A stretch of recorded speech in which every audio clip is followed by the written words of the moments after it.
Astrid Panosyan-Bouvet, bonjour.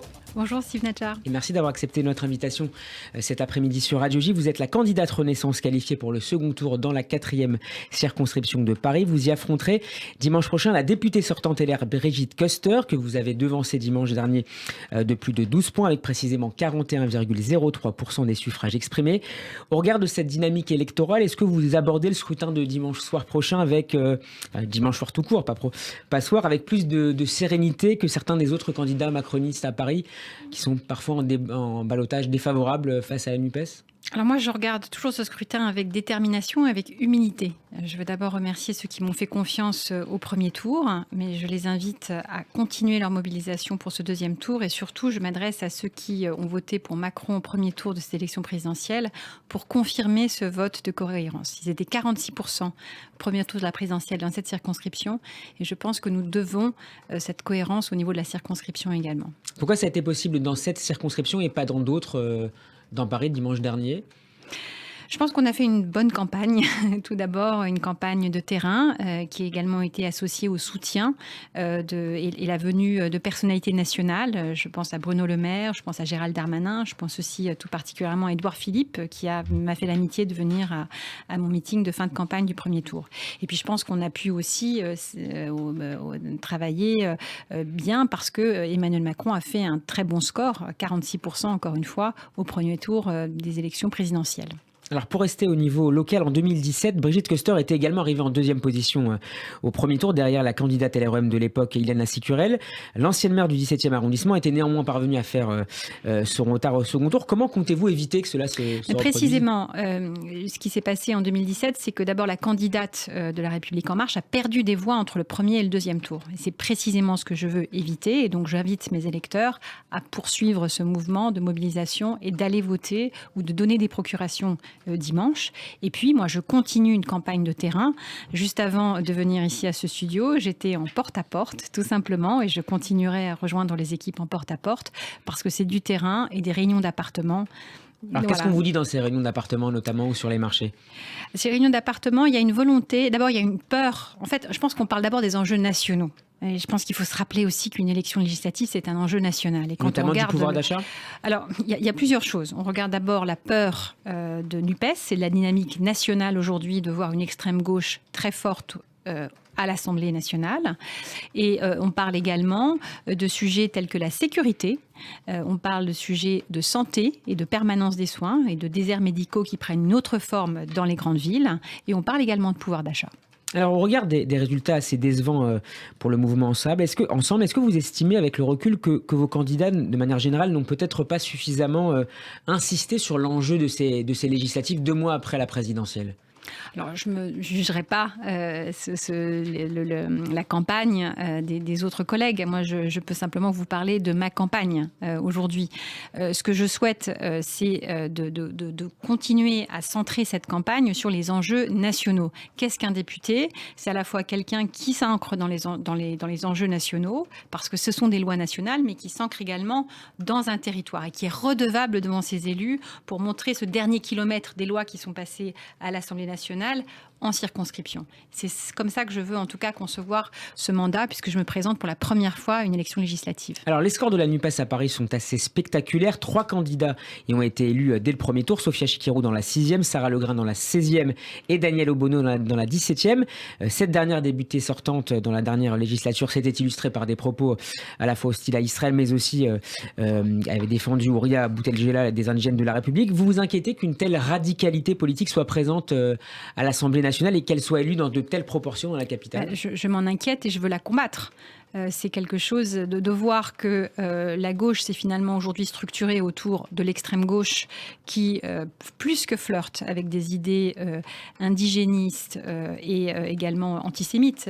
Daniel Simonet et Madame Obono ont reçu Jeremy Corbyn il y a quelques jours dans l'Est parisien, qui a été lui-même condamné par le Parti travailliste pour ses propos antisémites contre le grand rabbin d'Angleterre, ses propos également contre Israël. Ce sont des sujets, moi, qui m'inquiètent énormément.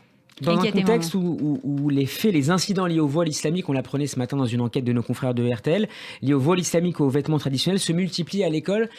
cette représentation politique de la radicalité et des soutiens à l'islamisme politique vous inquiète tout particulièrement? Il m'inquiète et je vois également des signaux d'espérance. Je pense qu'il y a quelques années, des polémiques autour du burkini auraient pu passer sous le radar. Je vois aujourd'hui que ce sont des sujets dont nous sommes beaucoup plus lucides sur l'entrisme justement de ces milieux dans les clubs sportifs, sur un marquage politique territorial dans des espaces qui doivent rester neutres. Et je suis très heureuse que Gérald Darmanin ait porté plainte contre la décision du maire de Grenoble qui est membre de NUPES, mais apparemment, puisque maintenant c'est un regroupement de tous ces partis politiques, et sa plainte a été reçue par le juge. Alors la 4e circonscription regroupe une partie du 16e et du 17e arrondissement de Paris, où réside notamment une importante communauté juive. Depuis quelques semaines, plusieurs agressions violentes se sont déroulées dans l'ouest parisien et les Hauts-de-Seine visant des personnes juives portant des montres de luxe. Le dernier incident a eu lieu vendredi dernier. C'est en fin de journée à Neuilly-sur-Seine à l'approche du Shabbat. Est-ce que ce sont des événements dont vous avez entendu parler, visiblement? Oui, et si vous étiez élu à l'Assemblée nationale, comment répondriez-vous à ce type de violence visiblement particulièrement ciblée? Alors, il y a effectivement aujourd'hui une recrudescence de ce que la police appelle les actes de délinquance d'appropriation contre des arrachages de colliers, contre des arrachages de montres, avec le même modus operandi qu'on a pu voir sur les images qui se sont situées très violentes boulevard Binot, à Neuilly, que vous rappelez ici, avec 3 hommes qui s'attaquent à une personne. Ce qui a été voté en dernière législature et dont on doit maintenant mettre en œuvre le programme, c'est l'arrivée de 10 000 policiers recrutés, formés sur la voie publique et les transports publics pour pouvoir permettre de lutter contre cette délinquance dans les rues. Moi, ce que je veux, et ce que Gérald Darmanin a rappelé quand il est venu me soutenir en campagne, c'est du bleu dans la rue. Et c'est précisément ce qu'on veut faire. Et de voir effectivement un groupe comme NUPES aujourd'hui arriver peut-être, semble-t-il, avec 200 députés à l'Assemblée nationale, alors qu'ils sont pour le désarmement de la police, ce sont des choses qui m'inquiètent et c'est aussi pour ça que je veux faire campagne. L'insécurité, c'est un des sujets qui est revenu régulièrement dans vos échanges, vous le disiez tout à l'heure, de manière générale avec les électeurs, mais aussi avec les représentants de la communauté juive que j'imagine vous avez rencontrés ces derniers mois. Alors, sur la question, avec les représentants de la communauté juive, c'est plutôt un climat. On va dire, qui est, voilà, comme par exemple cette fierté affichée de l'extrême gauche à la venue d'un Jérémy Corbyn. Voilà, c'est un climat, mais qui ne date pas de quelques mois, en fait. C'est quelque chose qu'on voit depuis malheureusement un long moment. La question de la sécurité, c'est une question qui, elle, est largement partagée par les habitants de la circonscription, et pas simplement dans les quartiers difficiles du nord de la circonscription, comme de la porte Champéret à la porte d'Asnières, mais également dans ce qu'on appelle un peu trop facilement les beaux quartiers. Emmanuel Macron est en Roumanie aujourd'hui. Le président y saluera les 500 soldats français déployés sur une base de l'OTAN depuis l'invasion russe de l'Ukraine. Il se rendra ensuite en Moldavie, puis peut-être en Ukraine. C'est une manière pour lui de rappeler aux électeurs le contexte international dans lequel se tiennent ces élections législatives et qui est peut-être un peu oublié. C'est une manière de rappeler que nous vivons pour la première fois depuis très longtemps un contexte de très grande gravité en Europe. On a eu effectivement la guerre de Yougoslavie dans les années 90, mais c'est la première fois depuis 1945 qu'un grand État vainqueur d'ailleurs de la Deuxième Guerre mondiale attaque un autre État souverain.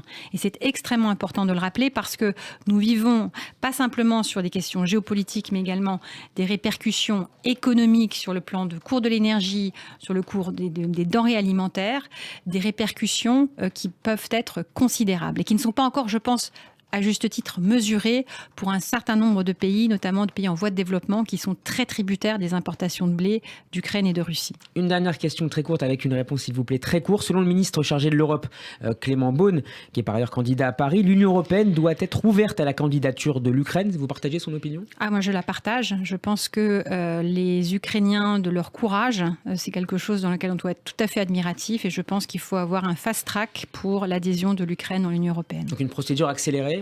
Je le pense. En tout cas, c'est ma position personnelle. Moi, je suis admirative du courage, de la détermination du peuple ukrainien devant cette agression et de leur résilience. Et je pense qu'on a beaucoup de choses à apprendre d'eux. Astrid Panosyan-Bouvet, merci beaucoup d'avoir accepté notre invitation. Je rappelle que vous êtes la candidate Renaissance qualifiée pour le second tour dans la 4e circonscription de Paris.